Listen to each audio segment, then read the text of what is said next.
Good morning, Niamh. How are you doing? Good morning. I'm great, thank you. How about you? I'm very well. Very excited to get going with this talk. How's it feeling being on the podcast? Have you been on one before? I've never been on a podcast before. I've been on Expression in first year on a couple of, I guess it could be classed as a podcast, but it was more of like a movie show. Who was it? With Summer Wilde. Summer Wilde. Ah, yeah, Summer. She was marketing last year. Yes. She's doing a year abroad, and I'm pretty sure she's coming back next year to maybe be on committee again for Expression. Yeah, maybe. I think she might have mentioned something about wanting to come back if she does. Yeah. Well, you're back in the studio after what, 2 years? 2 years, 2 yeah. years. Was it, has it changed for you? Does it all look the same? It kind of all looks the exact same, apart from I don't see any inflatables. Any inflatables? Yeah, there was an inflatable when I was here last time. What was the inflatable? I feel like it was a flamingo, but I could be wrong since it was like 2 years ago. God, hearing a flamingo I'm Greg inflatable James, takes and you you're back to listening my... Expression FM. It's almost certainly better than Radio 2. Oh no, what is this? Greg James. I've got music playing. Let me just close that. Rookie. I think I know what I'm doing with this. I hope I know what I'm doing.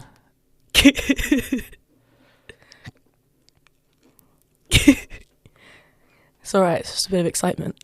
It is, but I don't know why I'm hearing it through here.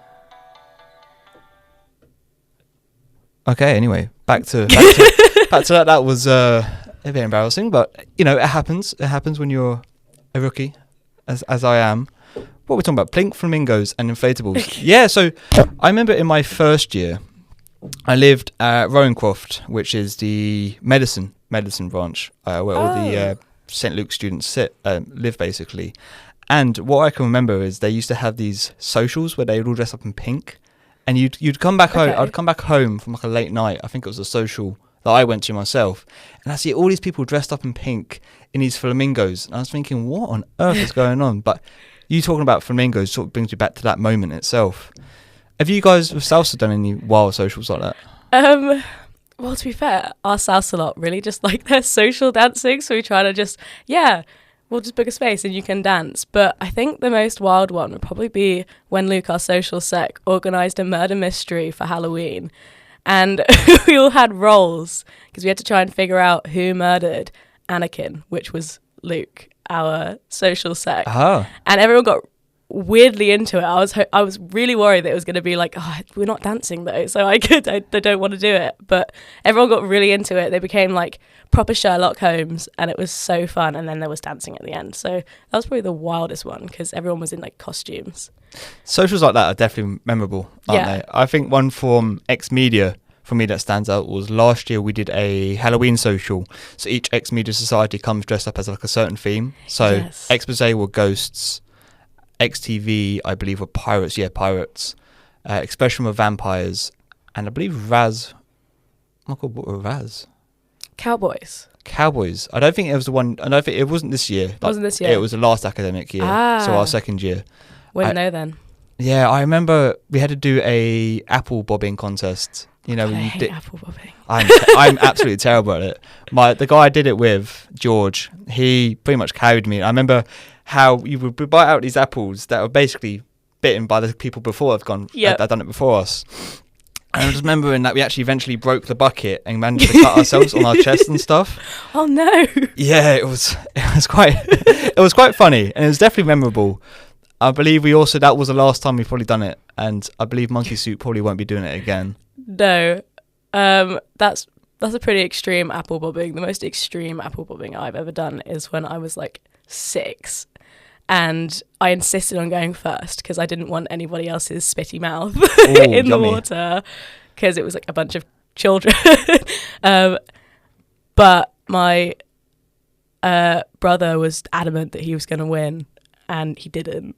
So he just started splashing all of the water on me and my cousin. I wonder if he remembers that. You should definitely ask him. I should definitely ask him. How old is he? He's 2 years older than me, so he's 23. 23. Is he a uni student or graduate? He's doing a master's at Southampton. He's doing sports journalism, but he was here doing a history degree before. Wow, Southampton. Oh, have you managed to go over there? I haven't. To be fair, he's really busy. He's always sending a message in our little family group chat about like, oh, by the way, I'm going to this football game and I'm reporting on it. Oh, by the way, I'm on Heart and Capital FM. And it's like, okay. That's brilliant. Cool. I've heard a lot of good things about Southampton University and their media department. So from the SRAs that the Expression do, that's like a student radio association, I believe. Student Radio Awards, one of the two. I think I've heard some about that because you guys Expressions won before, I think. Yeah, they did really well. I think it was not this academic year, but the one before. I'm pretty sure Tom Pacillo won something for sports. Yes, he did. Yeah. I mean, I couldn't really tell you because I'm not on the committee. No. I basically live here as a second home other than my office itself, but I sort of forget what's going on from time to time. Yeah. But back to the Southampton radio stuff. They have a lot of good people from what I've met, and I've heard. I think it was yesterday I was hearing from someone that they have this really good film department that actually helps people get on jobs. Oh, cool! Which is like, it's brilliant because I think that's some things. That's what most people do that study film and TV, is that they want to go into the film industry itself. You know? Yeah. All of the people that I've met that like doing film or getting involved with cameras, they're always like, I want to either be on the set for films, I want to make films, I want to be a part of it, or they're like, I really want to do like journalism, and I've never seen anything in between. It'd be interesting to find that little outlier. Yeah, to be honest, I don't think I want to do film. You don't? I don't think I might. Or maybe you are. Maybe we found the person, because I feel, for me, the film industry, I think you need to be really passionate about it and want to do it. Yeah. You know, I came into university my first year wanting to do film and TV for two reasons, and that was to become famous and rich. And obviously, you mature and get older, you realise actually that's probably not what I want in life. You know. Yeah, I think I had that sort of thing when I was younger. I really wanted to be an actor, and I was like, yeah, now I'll be like on all of these talk shows and everyone's gonna find me really interesting. And then be so fun. And you come up a couple of years later, you're actually like, no, I don't think I have the I'd rather not. Yeah. It's interesting, the industry itself. And there's things like having to sort of live on people's couches just to get runner jobs and stuff. You know, I don't think I can live that way for long. I really like routine, and you know, if I have to do a boring job, I don't mind doing that for a couple of years to save up and then eventually go traveling. That's my thing I want to do before I, you know, have a family, is definitely see parts of the world. You know, I feel like, I know a child doesn't limit you massively, but it does in a way, because you need to provide for them. Yeah, no, I completely agree. I'm in the same way that I think that before even considering like a family or anything like that, I'd like to do the things that I want to do first, because again, I'm gonna say about your podcast again, I think it's Matthias's one that he said like, you have two lives, and it's only after you realise you only have one that you live the second one. Or I'm not quoting that perfectly. No, I know exactly what you're saying. And I feel like that is exactly what he was saying. Yeah, and I just thought that, like, I heard that and I was like, wow, that's actually really crazy, because I was like saying about like how I wanted to do all these things, and I was like, well, but I don't have enough time to do it. But then I heard that and I was like, actually, we will have time. We need to make time for it. Yeah, exactly. I feel like when we finish the end of this term and have our disses handed in and stuff, we'll have more time on our hands, most certainly. Yes. And you know what? As much as I love my time here at uni, the friends that I've made, you know, the things that I've done here, I am ready to move on. How do you feel about that? Yeah, so great friends here, had some really fun times, but I'm pretty good for moving on from here now, I think. Oh, I think we'll get sad. We'll look back on it with definitely. Good memories. You know, I feel like that's a good thing. If you look back on it and you're joyful that you've finished. Yeah. Or like, I mean, you'd be joyful that you finished, but you know, you'd also be a bit sad that you won't be able to see some of the people that you will for a while. You know, I think that's just part of growing up. I think, moving on. Yeah, I agree. And I think graduation's going to be like a hard emotional week, because it's going to be like the last 3, 4, however many years you've been here, like a huge build up just for that one week or that one day, because some people don't stay for the whole week, which is fair enough if you only have one ceremony. But yeah, and I just feel like it's going to be like, wow, so that's it then. It's done. Just like that. What day are you? Tuesday as well, or Monday? I'm Monday. Monday. I'm hoping at least, because there was like the English is split up through a few. Oh, really? And I'm combined, so it's like, it's whatever your first one is, but there's like 2 or 3 that have English first and then something else. So I'm hoping I'm the first one, because that's the one that I assumed. But there's like no way to contact them about it. So it's like, okay. You can email the form help desk, I'm pretty sure. Yeah, I think I spoke to them about it and they were just like, I don't think we have that information yet. Ah. And I was like, okay, fair enough, I suppose. Yeah.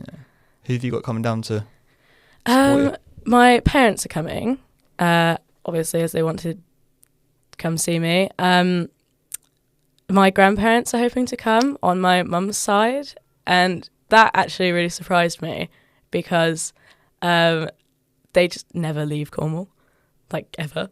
They barely leave like the sort of like town that they're in, apart from like to go to the garden centre or Is that because they love Cornwall so much, or they're a bit stubborn?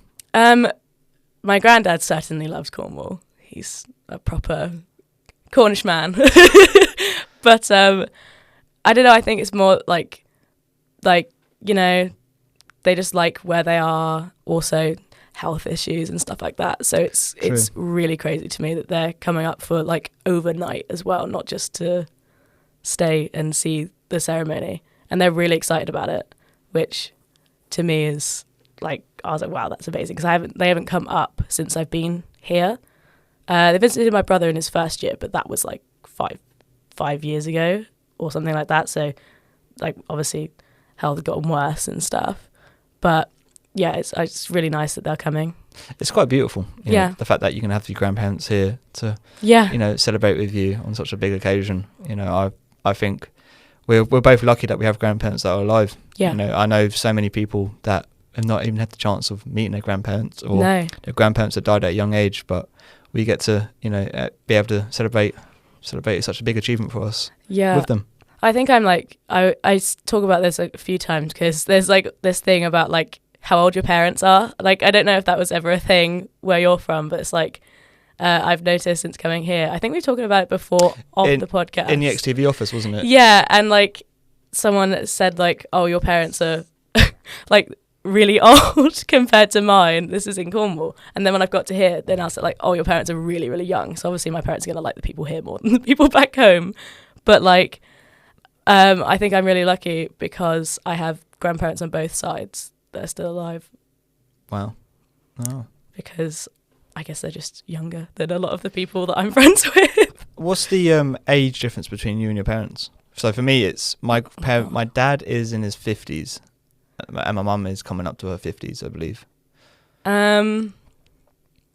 Yeah, about the same. Same. Yeah.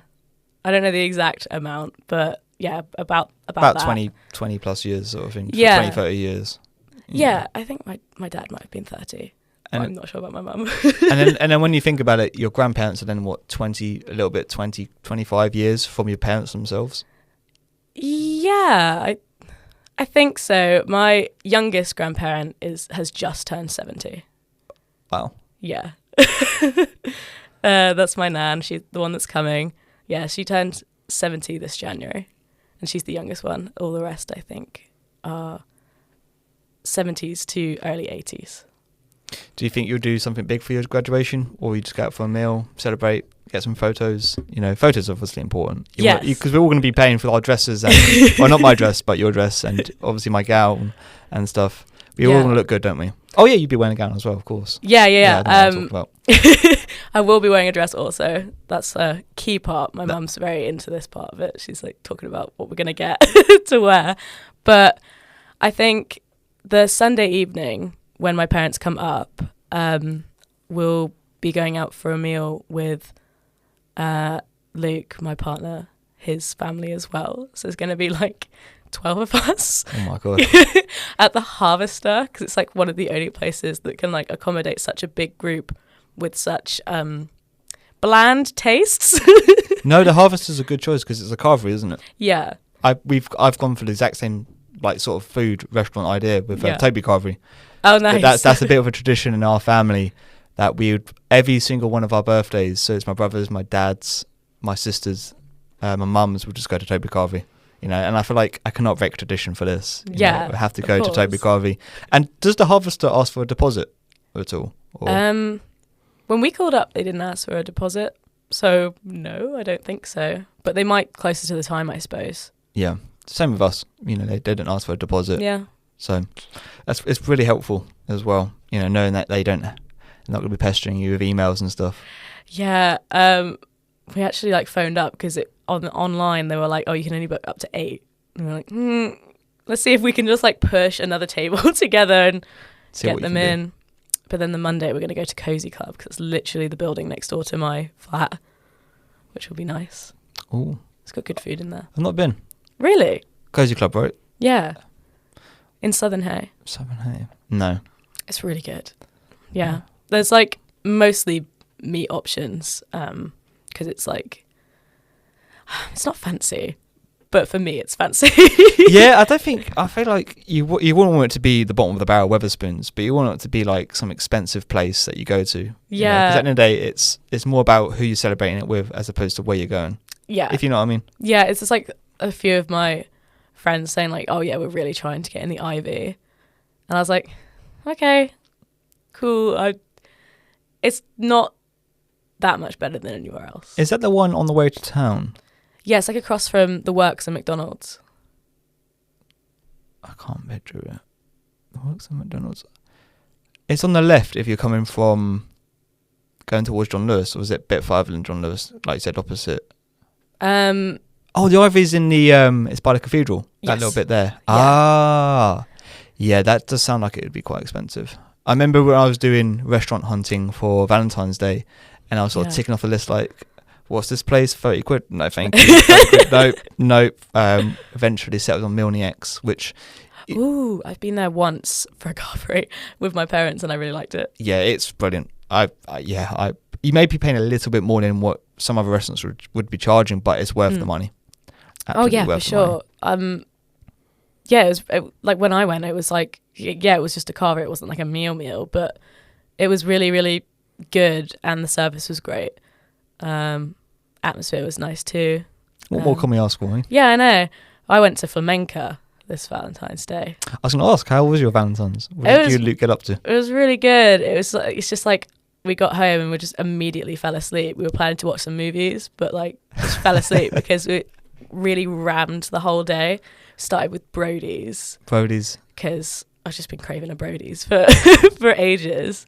Then went to the museum because Luke's never been.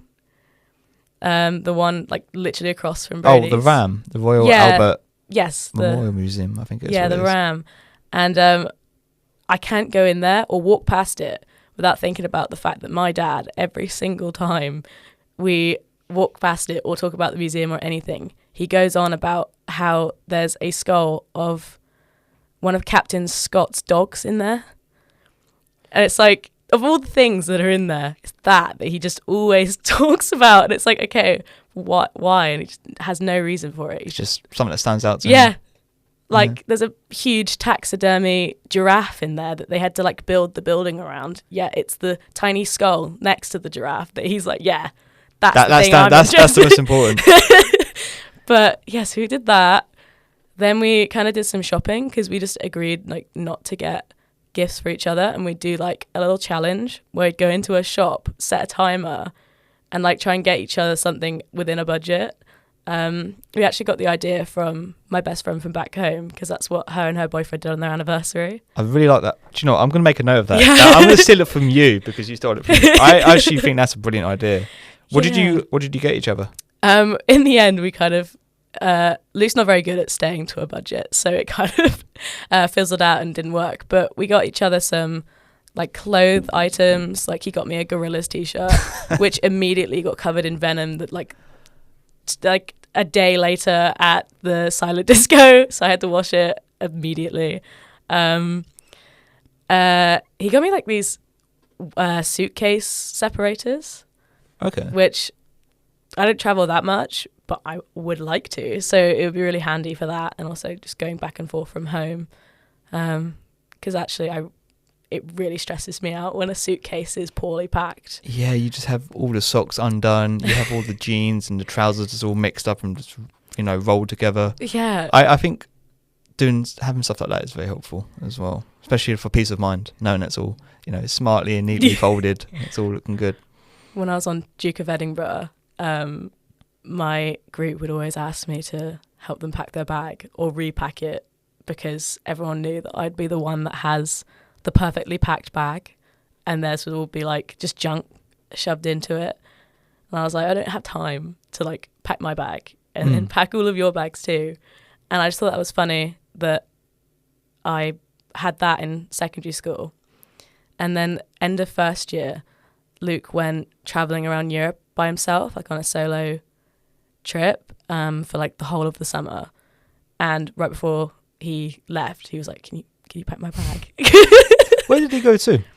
There was like a whole list of places, but there was like Prague. He went to, oh my God, why don't I know? I had a whole list on my phone before. He was like Greece. There was a few islands he went to in Greece. Spain, I think.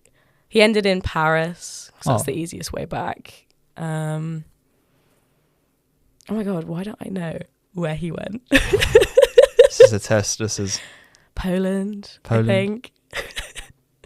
Yeah, I don't know, because he just keeps going on about how much he liked Prague. I kind of forgot everywhere else. And I was on 2 of the Greek islands as well. I just stopped in. I remember you saying before that you met him near the end sort of thing, or at the islands. I think it was like literally midway through when he was in Greece. Whilst he was in Athens, I was travelling from Camborne in Cornwall to Mykonos, and then I took a boat to the island of, which one was first? Naxos, I think. And then Milos back to Mykonos and then back home again. So he had like 4 days with me in the middle, which that was all right. Do you think you two would go travelling again after uni, or maybe in a couple of years' time? I would like to. He's kind of been everywhere now, so in Europe at least. So yeah, I would like to do that. Funds provided, that's, Yeah, do you know what? I would actually, it's nice to sort of be reminded that he's done that sort of thing, because I might actually, when I get a chance to see him, or I'll probably drop him a message asking him for like advice for doing it and saving up. Yeah. Because I generally would like to do that.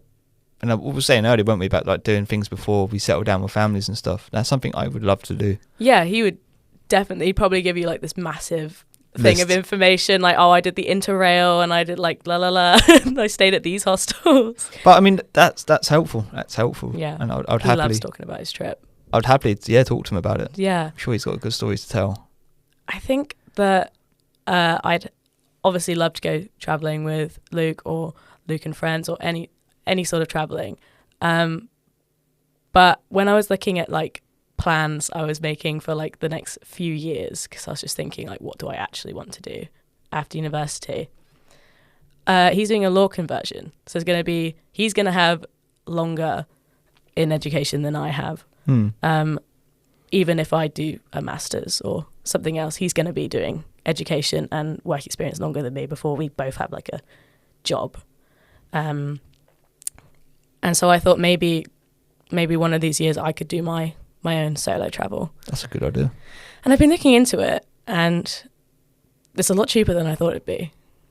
Yeah, the interrailing, from what I've seen, does look pretty good. I don't know how. I've not seen like a full year. Does it do a full year, interrailing stuff?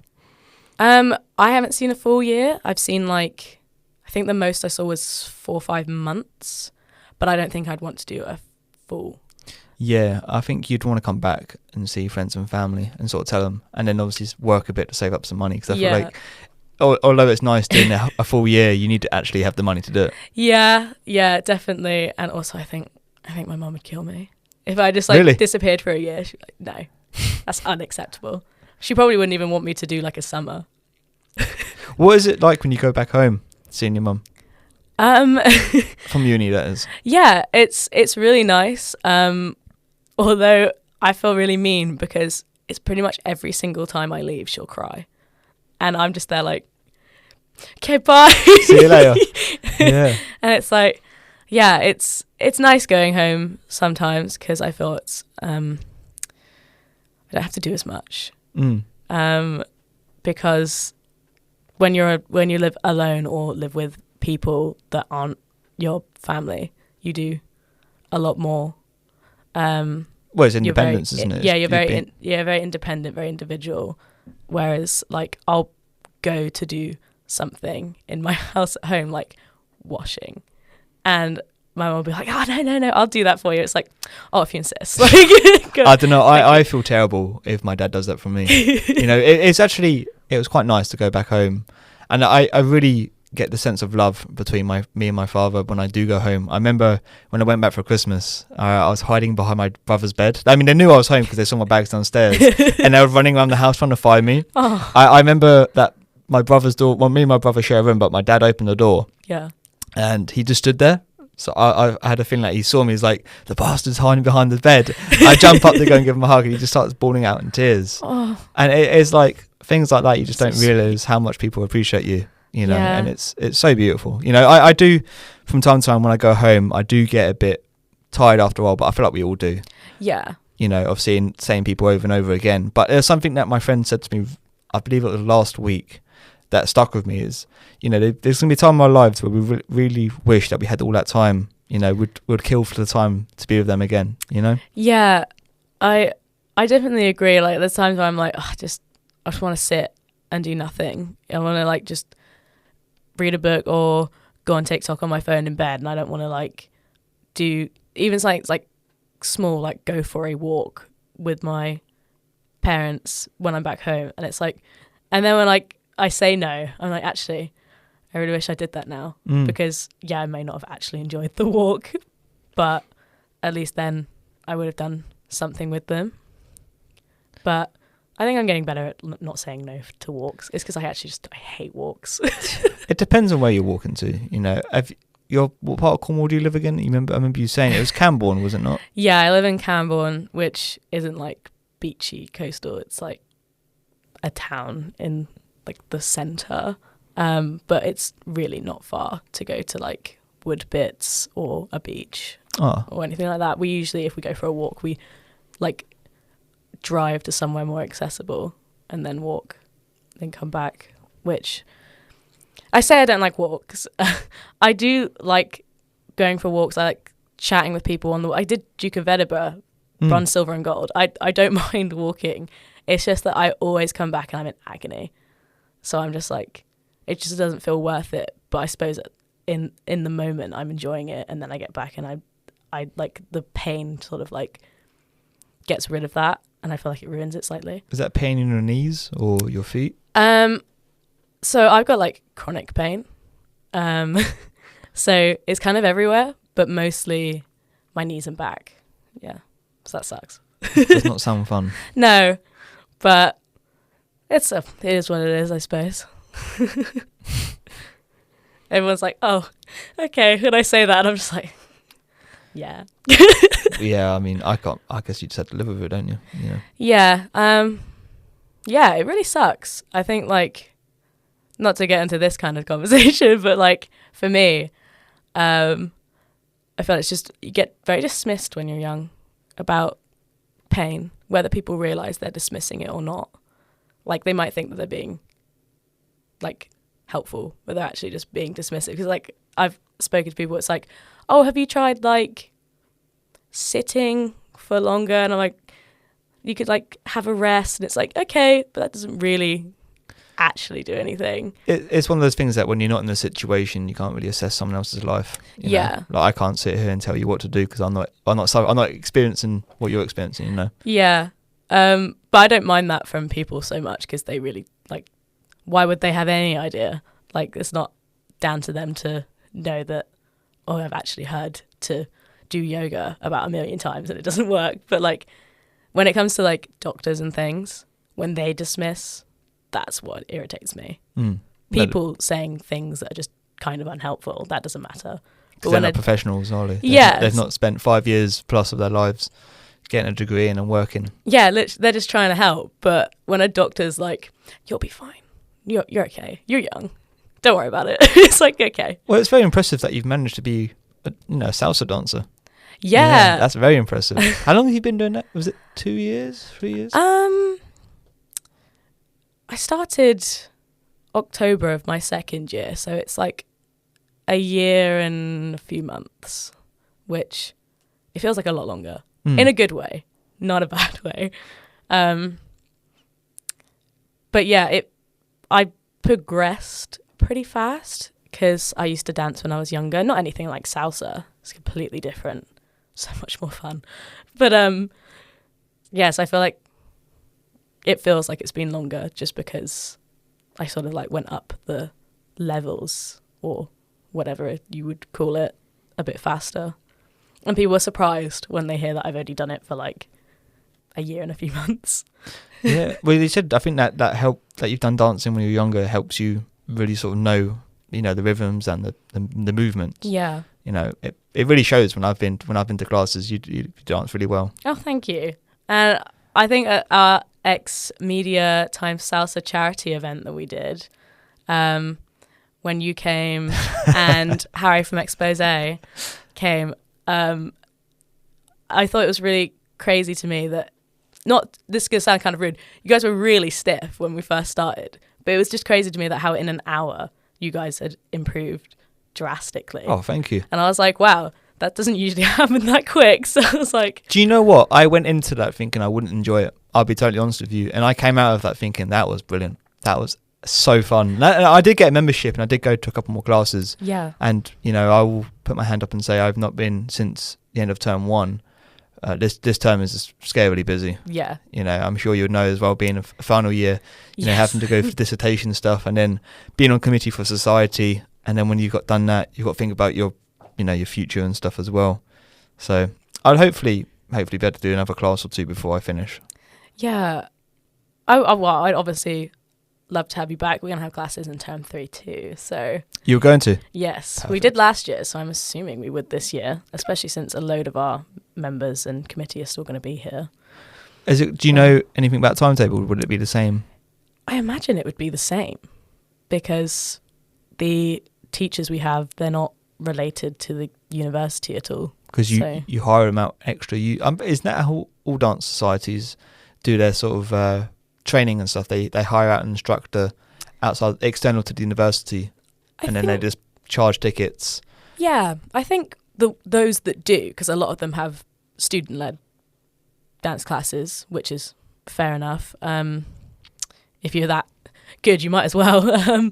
But yeah, I'm pretty sure I don't know anyone that's hired like someone related to the university to do it. It's all been external as far as I'm aware. But yeah.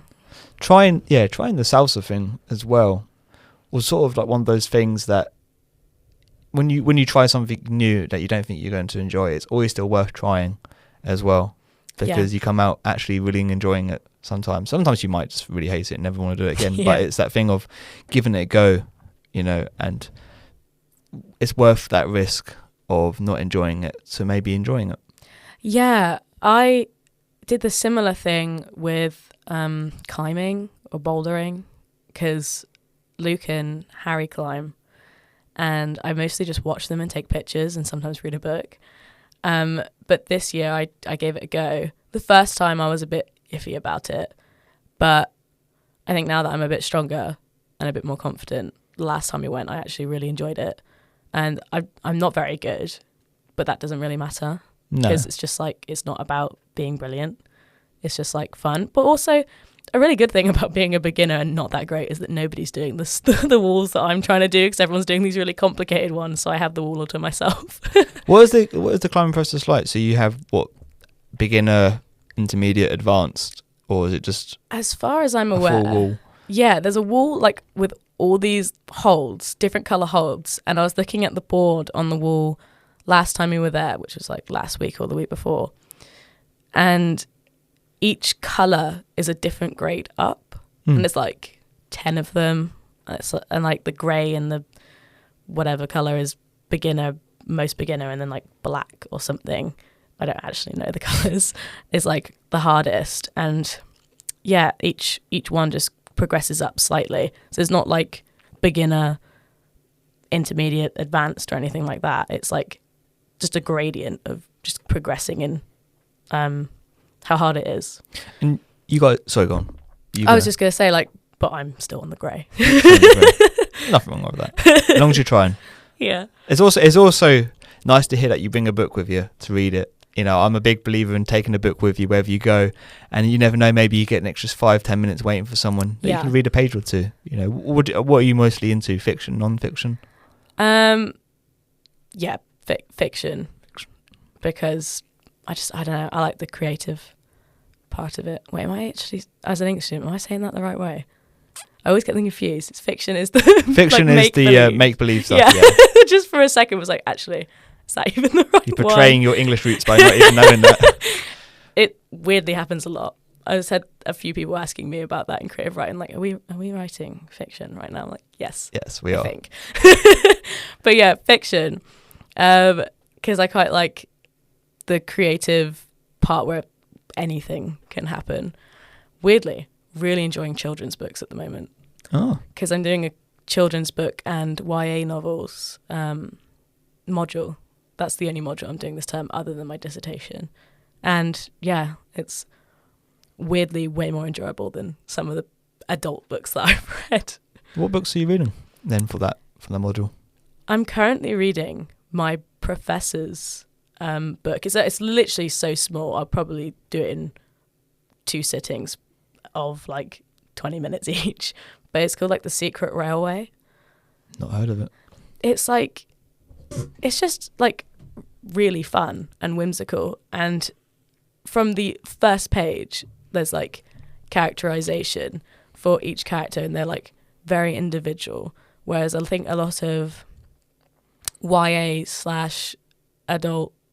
books that I've read, the characters are all like the same, and it's just a different, like the same character, just in a different setting for each book. Like, I love dystopia. Don't get me wrong. I love The Maze Runner, Hunger Games. They're amazing. But they're basically the same character, just in a different plot. Different world. But at least with children's books, everything's slightly different. I think, to be honest, any book, fiction, non-fiction, is just incredible to see how many ways someone can come up with like a new idea in a way, you know. And I mean, obviously there's going to be things that are similar to other books. I feel like that's with films, that's with every bit of art really, isn't it? Music as well. And it's always so interesting to see how people can come up with these ideas. You know, some fiction books, for me, that stand out, that have this as sort of the Game of Thrones series. I'm reading them now. You're reading them? Trying. Which book are you on? Literally the first one. First one. Do you know what? That is probably one of my favourite fiction books as well, to be honest with you. Yeah. I loved the way that you go to different characters throughout the whole entire book itself. And it's similar to how the shows run, of course, because the show's adapted from the books. You know, and it's brilliant to see. You get more of a subjective thought. You get more subjective thoughts through the characters, which obviously you don't get in the show itself. And that of like, wow, it gives you more. You more into the world, brought more into the world with these ideas of subjective thoughts and stuff. You know, when you get to late, have you seen Game of Thrones at all? Yeah, it's Luke's absolute favourite thing. He's got a tattoo on his back that's Game of Thrones themed. Wow, that is commitment and a half. I'm surprised that you get a tattoo after that final season. I mean, we're not gonna sit here and rant about that.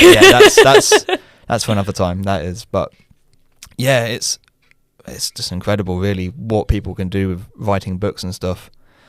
Have you ever been mesmerised by a book that have done that? Like that's adapted from a film or a TV show. Oh gosh.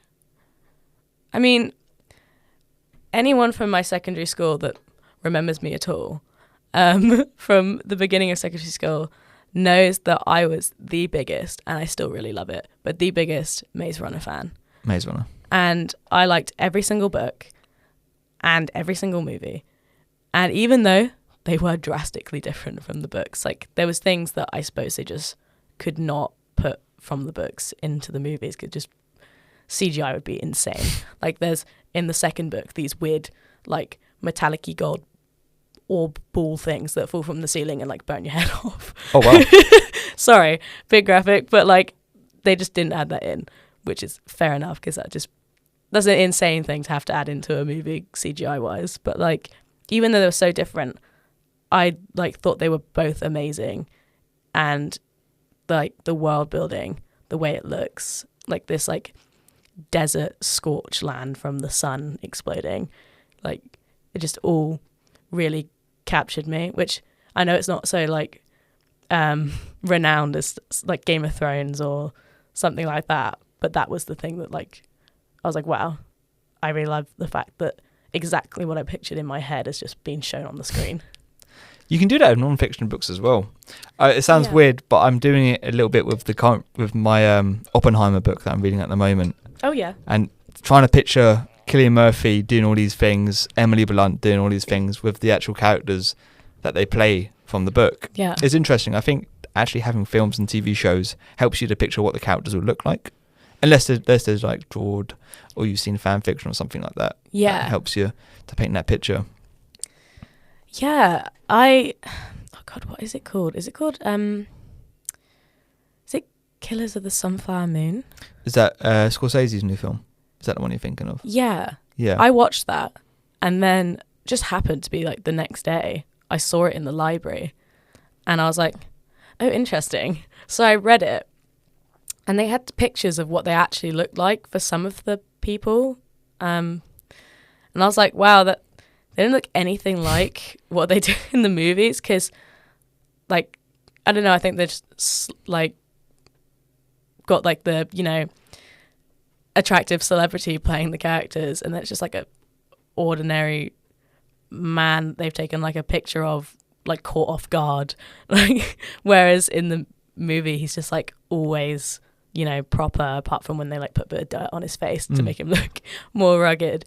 But I was like, to be honest, even though they don't look the same, when I'm reading it, I'm still picturing the actors rather than the photographs, which I think is quite bad considering like real events and like really serious topics. But I'm just picturing like, is it Leonardo DiCaprio? Yeah.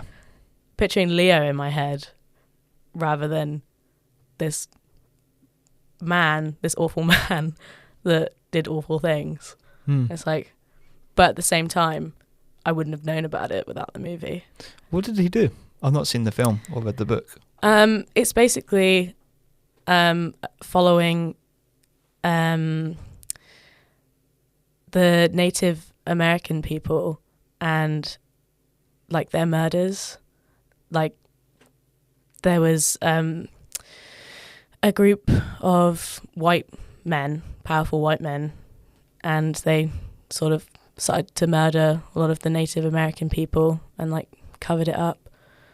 And yeah, they married a lot of the white people to the Native American people to control them because they still had land. It's a very basic way of saying what happened, but yeah, there's a lot of murder that they got covered up, and it was just about trying to get justice for them. Oh wow. When about was that set then? I'm actually not sure. Yeah, I'm not too sure about that. I think, no, I don't want to guess because I really don't. We don't want to be so out of date. Yeah. It's actually an offence to be that bad. I should know more considering I did American civil rights for A-level history, and Native Americans was one of the 4 topics, but it's pretty bad that I can't actually pick a date out of my brain. Oh, that's terrible. It's a Wild West film, isn't it? If I'm not mistaken. Yeah, it's sort of. It's sort of different. Does it sort of differ? Does it use that as like the background for it, but it's not really the main theme? If that makes sense. The main theme is just the fact that they're trying to get the land and the people to be under their control, as in the white man's control, and by murdering and covering it up and marrying off the Native American women to the white men to power and stuff like that. And I think it's sort of cowboy ranch sort of thing, but it's not really a main focus. I'm not sure I know that much about cowboys, to be fair, though. To be fair, Leo has done a lot of films. Yeah. He is a pretty goddamn good actor. I'm trying to think of what is my favourite film with him in it. Have you got one that comes to your mind? Mine might... I do like him in Django Unchained. Yeah. He's a bit of a bastard in that, but he plays a good bastard. You Yeah. know? There's also the Shutter Island. Have you seen that? Oh, that's it. That's the one. Yeah. Yeah. There's that. I don't know why for a second then I forgot that existed, but I love that movie. Yeah, it's a good film. It's quite scary though, that sort of, you know, how well someone can come up with that idea, you know, to throw you off. Because I love them sort of films that always throw you off with the ending. You know, you think you know everything, and then you watch it, you're like, I never would have thought of that, you know. I remember going to a screening for it, and people came out of the screening like arguing about what the ending meant. And it was like, it's interesting to me that everyone has a slightly different idea about what the ending meant, because we all watched the same thing. We all watched the same movie, but everyone was like, actually it means this, no, it means this, like it definitely means this, and no one could agree. But I like that though, because you don't want everyone to think the same thing, do you? No. You know, because then we wouldn't all be individuals, we would all be one whole people, if that's even, you know, the right way of saying it. So yeah, things like that is sort of quite nice to hear, that people, you know, have different opinions and different thoughts behind it. What were your thoughts? Well, spoilers for the ending if no one's actually seen it. Well, if they've not seen it by now, that's their own fault. I know. But yeah, so they like see if he's like come back to his senses after he's, you know, realised that it's all like sort of make believe, this police officer role that he's got, to, you know, hide the fact that he killed his own wife because she drowned their children. He's like trying to cope, and he's talking to Mark Ruffalo's character, and he starts talking to him like a police officer again, so they think that he's like, you know, reverted back and is psychotic again, so they go to take him away. But he says one last line, I think, to Mark Ruffalo. I can't quite remember what it was, but it's like something about dying a good man. I think it's that line that they're looking for him to say, to know that he's still caught in the same loop, if I'm not mistaken. Because I think there's also the part where he says it, and you can see Mark Ruffalo's character sort of looks disappointed, doesn't he? Yeah. I think, if I'm not mistaken, that's how it is. And I think eventually they sort of lock him up, don't they? Yeah, I think they're going to do a lobotomy, but I could be wrong. Or some sort of extreme measure. Something from that time. And that's they didn't actually want to do that to him, but they were like, okay, we have to, because he's still in that sort of loop. But there was something he said, I can't remember what it was, but something about, you know, dying a good man or whatever. I can't actually remember. I know exactly what you mean. I can't say the line, I can think of the line myself, but it's, yeah, that one line that he says that then sort of it's like, oh, he's still the same. He's not. See, that's the thing. They're actually like, that's the debate. Is he still the same, or was that reaction from Ruffalo and that line from DiCaprio actually like, I'm aware that this isn't real, but I'm going to pretend it is because it's easier than what's the truth. And then Ruffalo realizes this, but it's too late. He's not going to change his ways. He's not going to change his ways. He's being taken for whatever extreme sort of method they're going to try and help him, but he'd rather sort of die in this fantasy of being a police officer and investigating and being a good man than dying the man that killed his wife. What a choice. Yeah. What a choice. And then some people are like, no, he's still stuck in that loop. That's why they were disappointed about it. But yeah, the amount of films that he's done and the amount of roles that he's done quite well in. Yeah, I remember the memes. I know you're a couple of years younger than me, but I'm sure you might have been aware of the memes that happened when he wasn't winning the Oscars. You know, and everyone thought every year he'd win one. You know, with the Oscars coming up this year, what are your thoughts? Who do you think is going to win? I think we all know that Oppenheimer is going to take a couple, at least. Yeah. Yeah, my mind was thinking probably Oppenheimer, just because it was so big with the whole Barbenheimer, but also in its own right, people who didn't care about Barbie wanted to watch Oppenheimer. Might be nice if Barbie would win something, but I don't actually know who's been announced. I don't keep up with it that well. No, I'm trying to remember. Maybe costume and the original script. Because I don't think Oppenheimer counts as an original script because it's adapted from the book. Yeah. But even then, isn't Barbie an adaptation of, you know, the stories and novels of Barbie, if there are any? I don't know my Barbie lore too well, so I couldn't really tell you. I thought Barbie started as a doll rather than a story. Yeah. And there's loads of Barbie movies. I have watched them all, but I'm pretty sure it's like the doll was first, so it's not really been adapted from anything. Because like the way they do the movies, Barbie lore now, but like the way they do the movies, it's like it's Barbie as the or Barbie in the something, and it's like they pretend Barbie's like an actress and she's been put into it. You know, like when they do like the bloopers at the end of Toy Story and stuff like that, and make the characters, like the toys, like pretend they're actual actors and stuff. I don't know if you stay for the credits of Toy Story. I have, but I haven't watched Toy Story in a cinema for a long time. I think Toy Story 4 actually. What year was that? 2019, right? Or 2020? Oh, I'm actually not sure. Because I'm pretty sure that was before COVID, but it wasn't when COVID happened. It might have been 2018. It might have been. I feel like it was That a little while 19. ago. Yeah, it was a couple of years ago. But Damn. maybe that's just the COVID brain making everything seem longer than it was. But yeah, so it's like Barbie in the Nutcracker. So it's Barbie playing the character in the Nutcracker, not somebody playing Barbie in the Nutcracker. It's animated, so it's never like, oh, this actress is actually Barbie or whatever. But yeah, so I think it must be an original script, because I don't think Barbie is like a book or movie like properly. Did you partake in Barbenheimer? I did. Did you do it in one day? One day. One day. Yeah. Yeah, I remember doing it.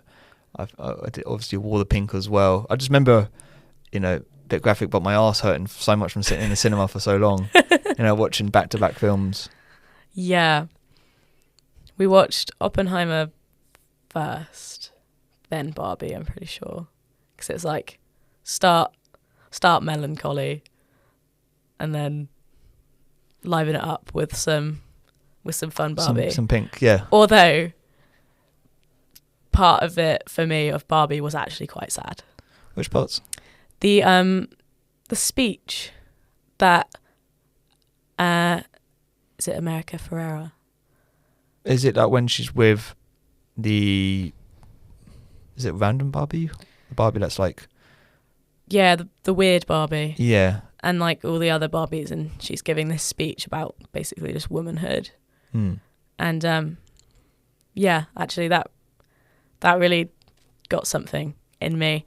And I think a lot of the people around me as well, maybe not some of the younger kids because they're younger and they're just there for Barbie, but luckily for me, it was quite a good audience and everyone was respectful. However, my friend was telling me that somebody booed the speech in their showing.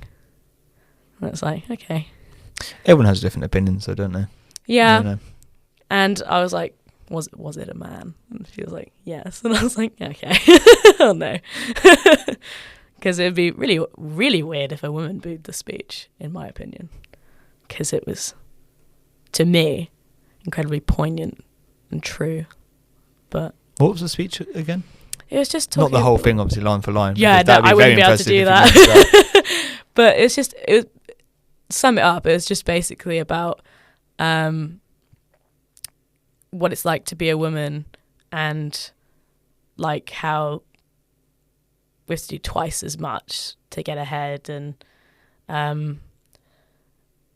we can't sort of do anything right, which sounds really depressing, but it's not meant to be so much. It's meant to be like we're still here, we're still doing stuff, we're still great, even though, you know, we're constantly told we're not, which I thought was like a really, really strong message, especially coming from like an actress that I really love, because I watched her in Ugly Betty. Not heard of it. It's a show from like 2007, where like she plays Ugly Betty, and the whole show is about like how like everyone just like treats her poorly because she's like the ugly girl with like braces and crazy hair and isn't as slim as all the other people at this like fashion magazine, but actually like she's a beautiful person, she's beautiful inside and out, and it doesn't matter. And that's what the show was about. Like obviously 2007 there's going to be some things in there that probably don't show that, but for its time it was pretty good to show like that in a way.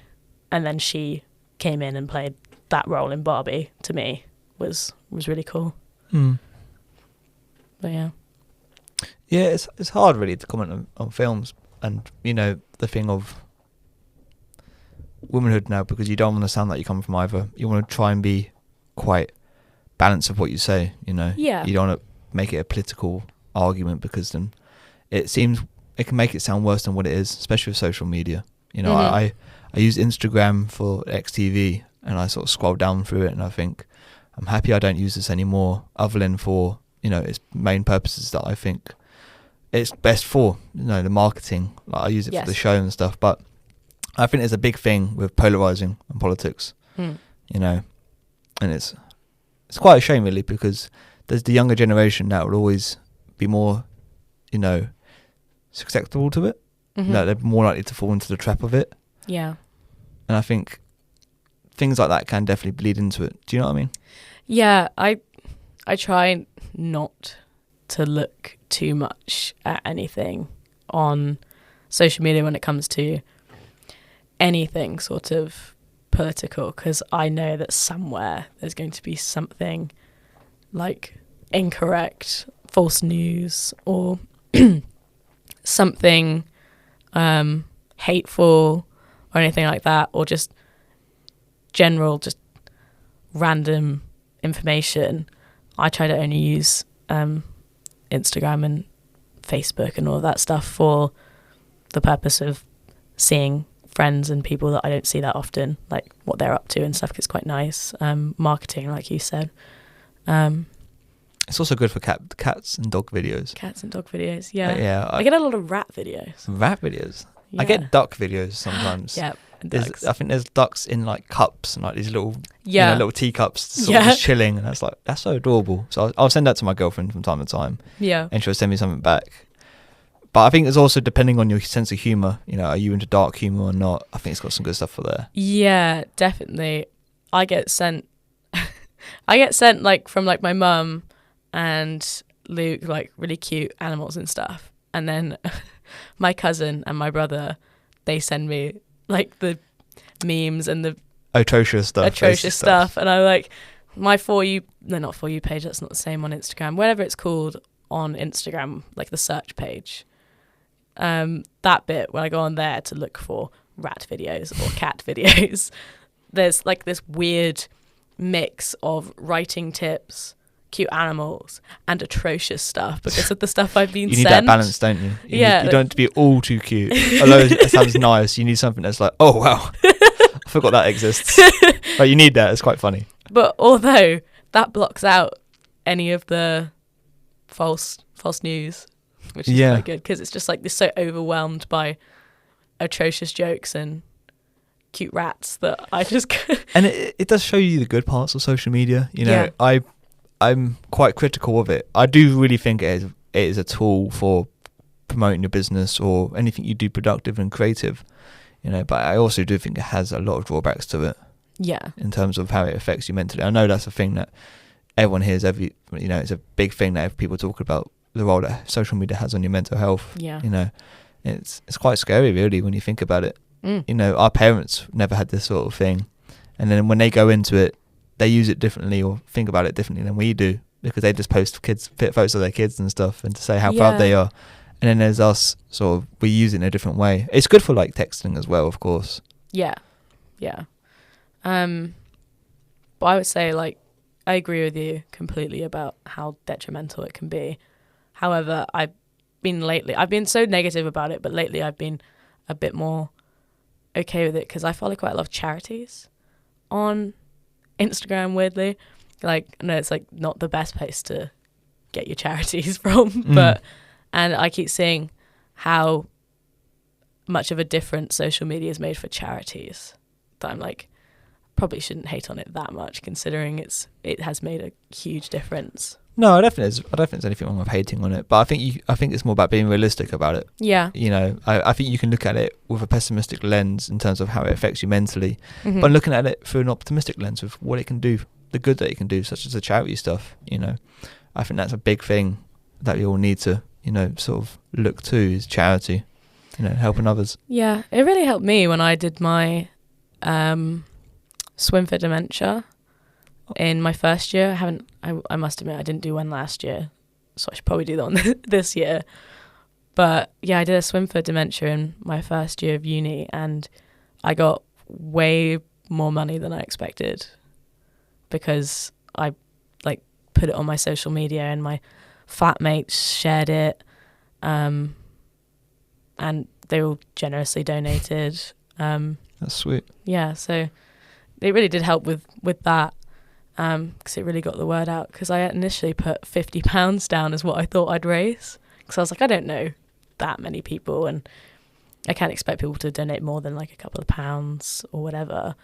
But within the first hour I had to push it up to 100, and then by the time it actually like finished, because it was like a month to do a certain amount of miles or whatever, I can't actually remember, I think I made like just over 400. That's incredible. I know there's people that raise thousands, but compared to like starting at 50 being your end goal, yeah, to, you know, then reaching 400, it's brilliant. Yeah, it's actually quite funny. Most of my friends donate between like 5 and 15, which was more than I expected to begin with. But then there was a few people that donated like 20 or 25. Within like the first 5 minutes, Summer Wild donated £50. 50? Yeah. Holy And shit. I was like, was this a mistake? Because I can like cover this. And she's like, no. It's just that, you know, just thought I'd donate. And I was like, all right, thanks. Take it. That's brilliant. I was like, okay. How did you come up with the idea in the first place? They do it quite regularly. So I used to, with my mum, go for the like sponsored walk, which is basically, it was just like a few cities, a massive group of people get together and you just go for a walk. No, not like a run or anything. It's literally a walk so that anyone can do it. And you get a medal and you just raise money for doing the walk and participating. But I think when COVID hit, they couldn't do these massive group walks of like 100, 200 people. So they tried to find ways to do it more individually. And I think swimming, open water swimming, became a really big thing during lockdown for people who hadn't done it before. And so they just decided, should we do donated swims? And that's the new thing that they do. I don't think they do the big group walks so much anymore for the Dementia Friend Society. Or I think that's what it's called, something like that. I'm not actually very good with the names. But yeah, and I love swimming. I used to swim in like a Saturday club when I was younger. I was in a swimming competition once in the beginning of secondary school. That was fun. How'd that go? Considering we'd had no training at all, and they just kind of threw us in because they wanted our school to take part. I came third, but the person who came first was like national champion. Oh, wow. So I was like, that's pretty good. And it was in a stroke that I wasn't comfortable with doing either. So I was like, okay, that's pretty good considering no training. Also, the person that came first is literally the national champion for our age group. Yeah. Damn. But now I just do open water swimming, really. Is that with the Swim Society? I was part of the Open Water Swimming Society for the first 2 years. I didn't join again this year just because I'm really busy and I'm confident enough to go on my own, or not on my own necessarily, but like with just me swimming and someone on the beach. But yeah, I did do that, and I do it at home. Being in Cornwall, it's quite easy to just go for a swim. Oh, I can imagine in the summer as well. Yeah, it's obviously nicer in the summer, but I honestly don't mind doing it in the winter. Sometimes I kind of prefer it. It feels like an achievement. How'd you get home? Is it train or public transport? Or we get a lift because my mum does it with me, and one of her best friends, she enjoys doing it with us, so she drives us because she can drive. That's good. But when I've gone with friends before, we've either gone with a friend that can drive, or we could take a train to somewhere. It's quite easy to get places most of the time. Most of the time, yeah. When the trains are not cancelled, or delayed. Yeah. Which is a shame. It's not really their fault. I mean, they're working with what they've got. And it is quite nice that you can sit on a train and get to go to like Plymouth or Paignton, Teignmouth, Dawlish even. I feel like you'll probably be doing the socials there next term as well as we will. We'll be doing like beach days out and stuff. Yeah, we were talking about doing a little Salsa beach trip because they did one last year. I wasn't able to go, but they did one. And it was so funny seeing the videos of them because they were all trying to salsa dance or bachata dance on the beach. But obviously sand's not flat and it's hard to walk on as it is. So you see them all stumbling around trying to dance. And I was like, oh, that looks so fun. I wish I could go to that. So yeah, I'm gonna make our social sec sort that out. Yeah, I'm sure he will. But yeah, I would just want to go because I think as, part of welfare, I think refreshing air, being outside, open water swimming is really great. Sunlight, yeah, really great for the mind. Yeah, it is, especially when we've been indoors pretty much all this time. Yeah. I see you checking the phone, don't worry. I've got my alarm. Oh, it was actually the water bottle. I just realised I hadn't actually put the lid back on. Oh. Yeah, so I got an alarm set ready just in case we don't take track of time because we've got a show after this at 11 o'clock, but we'll be out by 5 too, so we'll be fine. Yeah, man, it's crazy to think that we've been talking for an hour already. Yeah, it doesn't feel. Holy shit, where does that go? Like that. It's it's funny because I was saying this with Matthias and Joe and James and Langley that you talk about so many different topics, and I sort of like that though because it's sort of like a normal conversation. You can talk about anything really, can't you? Yeah, I think when you asked about going on the podcast, I was like, oh, I don't know, what would I talk about? Like, I have no idea. But then I was just thinking, like, we have just been chatting for the last hour and a half before you asked me anyway, and we didn't plan any of that. No. The first 5 minutes was the only part that was planned to talk about. And I was like, okay, so actually maybe I can do this. And then when I was thinking about what podcasts and videos and stuff that I like to just have on in the background, it is just chatty, conversational stuff because it's one, quite easy to listen to, and two, they might mention things that you hadn't really thought about. Which ones come to you that you like listening to? Oh God, I don't know the names of any of them, I can't lie. But it was just because last term my module was audio dramaturgy, which is basically podcast and radio plays, and we was assigned listening to podcasts, and there was I really don't know the name of it, but it was suggested by a girl named Laura, and it was just it was basically like talking about nights out that they've had and like fun experiences or not so fun experiences. And I was just listening. I was like, it's just nice to just have it on doing the dishes and like hear these funny stories from people about their nights out and being like, oh yeah, I've had a night out like that. Or you can relate, can't you? Yeah, you can relate. It's sort of like an audiobook in a way that you listen to someone else's life. Yeah, you know, it's more like a biography of someone else and what they're doing, as opposed to it being always a set topic. I mean, it is a set topic because you're talking about nights out and stuff, but yeah, podcasts are very interesting in terms of what they offer to us, you know, as a form of entertainment. I remember when I first got into listening to podcasts, I thought, oh, this is going to be a waste of time. This is going to be quite boring, sort of thing. You just listen to someone talking to someone else for like hours upon hours. And I started doing that over time. I was thinking, actually, this is so fun and so interesting because you learn a lot from people that have lived, you know, live life longer than you have. Because some of the shows that I listen to, like Joe Rogan, Modern Wisdom, and Mike Tyson's one's pretty good as well. He talks to people that, you know, that have lived 20 plus years longer than I have, and they've got all this advice that they can offer you. You're like, oh, that's such a good idea, you know. We had some ideas to like pitch podcasts, and one of my favorite ones was like I can't remember what the person who came up with it called it, but they were saying like just doing a generational podcast, and every episode bringing on a different aged person and just having a conversation with them and seeing how that goes.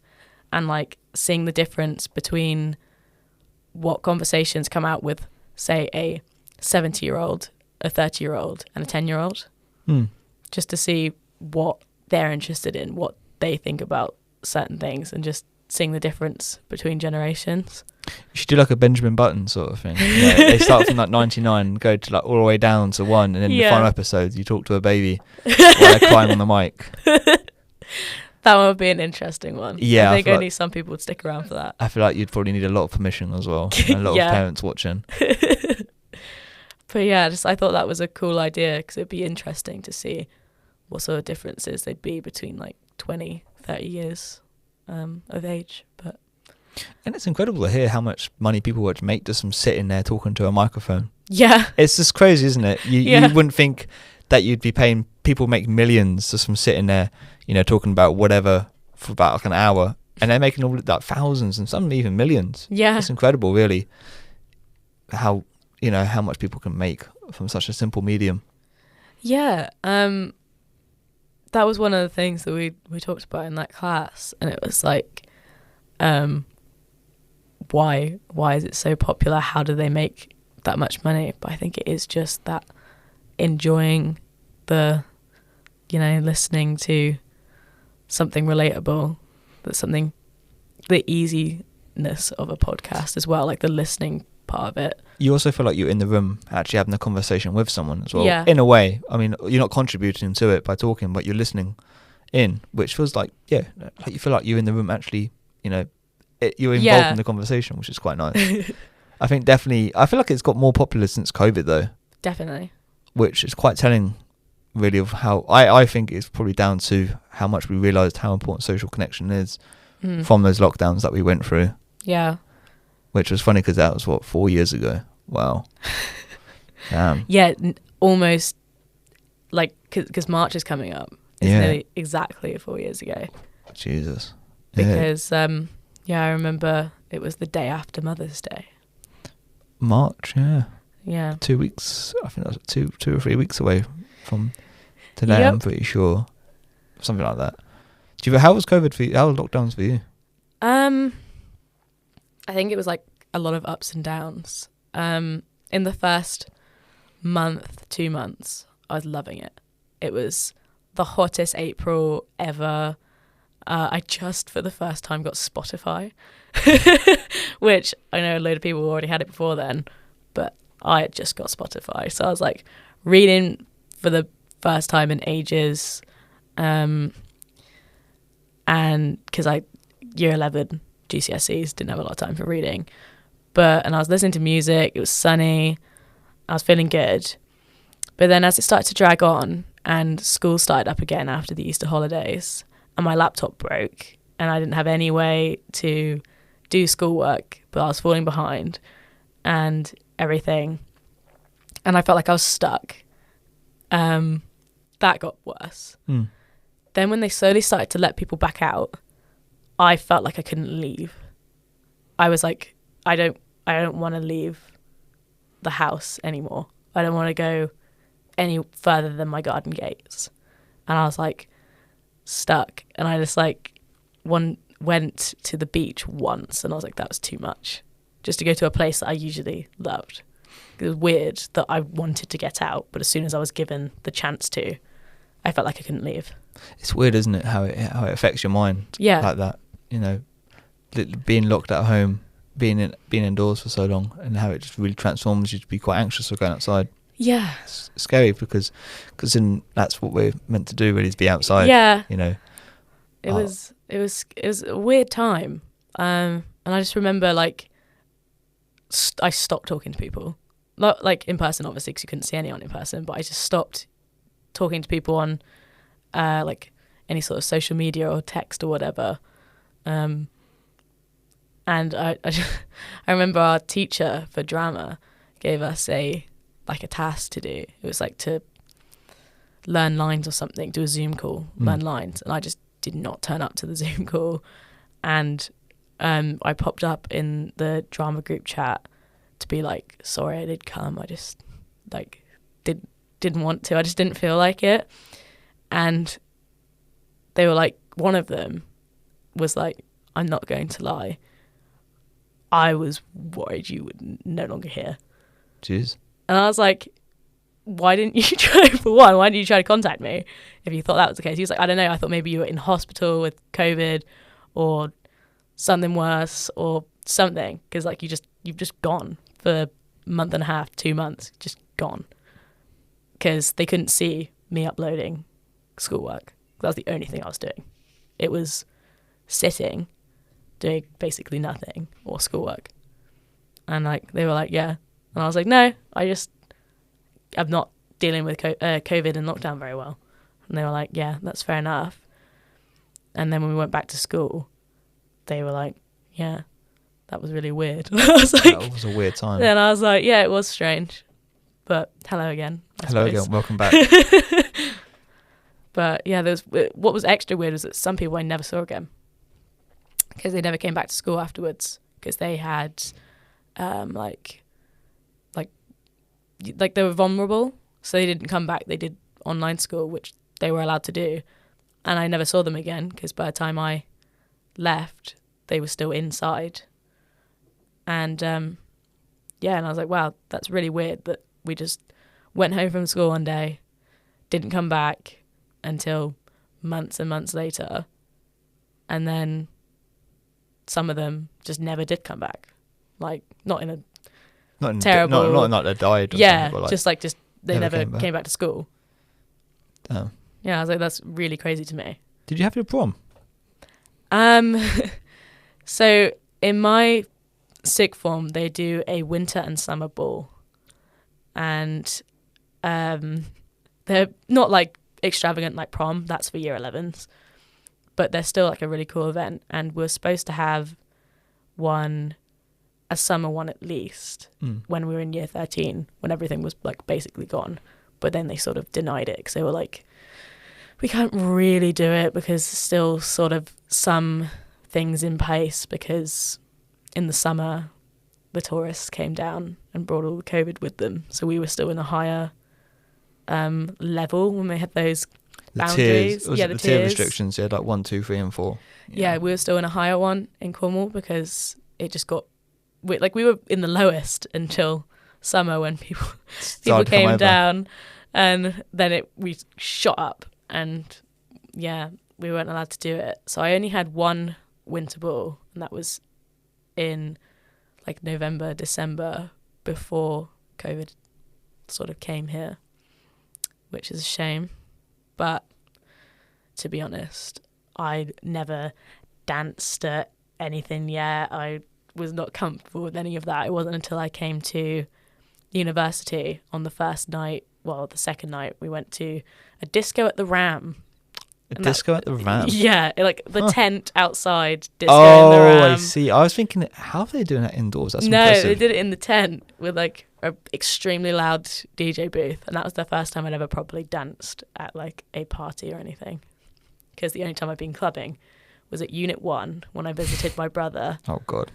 Because I wasn't even at university yet. I knew I was going to go to Exeter, but I wasn't yet at Exeter. And I visited my brother, and we went to Unit 1, but it was sat down clubbing. Sat down, so you just sat at the table. Yep. So you were either sat at a booth or on a bench on the dance floor, music playing and everything, drinks and stuff. But you had to say sat down unless you were getting a drink. That sounds like an overpriced pub, doesn't it, really? Yep. It was terrible because like the only people enjoying themselves were me and my brother's girlfriend Saskia, because we had a Malibu. We were just like, you know, Vibing, chilling. yeah, listening to the music, like bobbing in our seats. But my brother was like in pain because he had like intolerances we didn't know about yet, and was just like, you know, not having a good time. And then his friends were kind of sick of the fact that we were sat down and not able to do anything, so they were kind of miserable. And it was just like, oh, it was terrible. But at least I get to say that the first club I went to was, you know, Unit 1, even though I wasn't even at uni yet. Yeah. I think that's really cool. Well, now you know that Unit 1's closed down. Yeah. Although I wasn't enjoying it towards the end, it's still kind of sad that it's gone. Yeah, it's got that nostalgia feeling that you'll have in 20 years' time. You look back like, oh, I went to that crap hole. Yeah. shithole. I have a Cheesy Tuesdays hat. I'll sell that one for millions. Yeah, I'm sure you will. Now you can fund your travelling, can't you? You know, you sell your Cheesy Tuesday Just sell hats. my Cheesy Tuesday hat. How many times have you been to a Cheesy Tuesday? Because I've been twice. I remember the first time I went. Twice ever?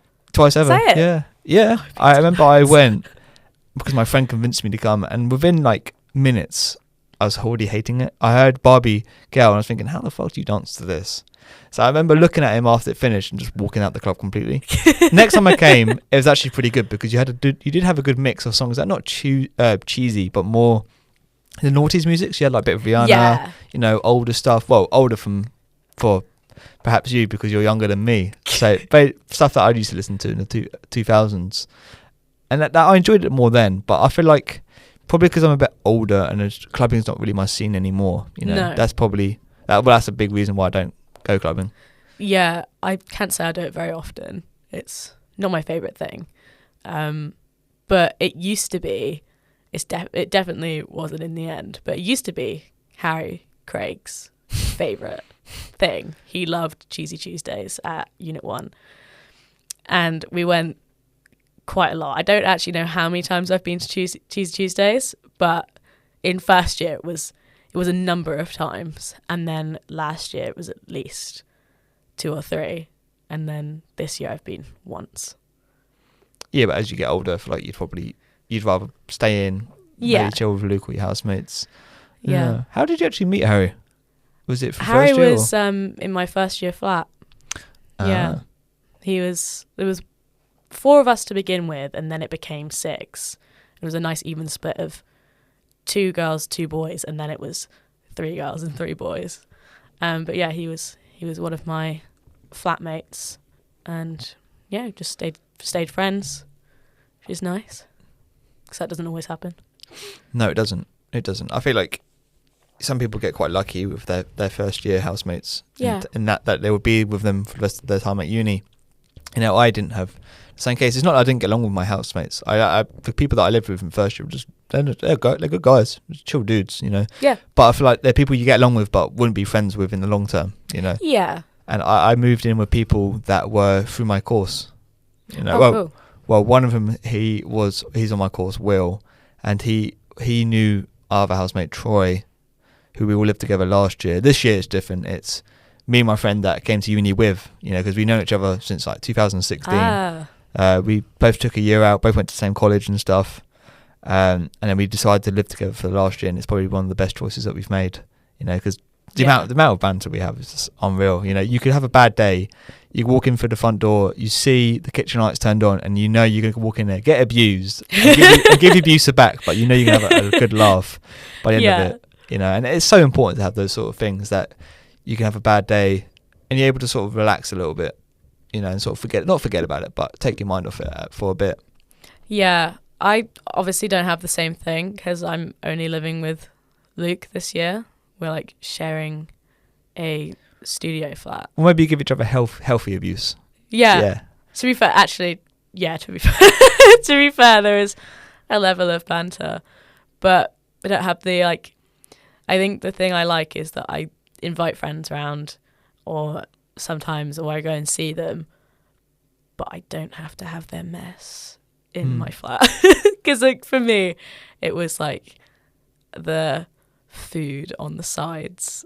In like everyone has that in their first year and second year sometimes, but it depends where you live. But like the messy like kitchen area, I just like couldn't deal with that. I used to be like the worst germaphobe ever. I'm still kind of bad for it, but not as much, nowhere near as much. But I always used to use the excuse like, oh, it's like you guys have left meat places and I'm a vegetarian. Oh, I didn't know that. Yeah, I'm a vegetarian.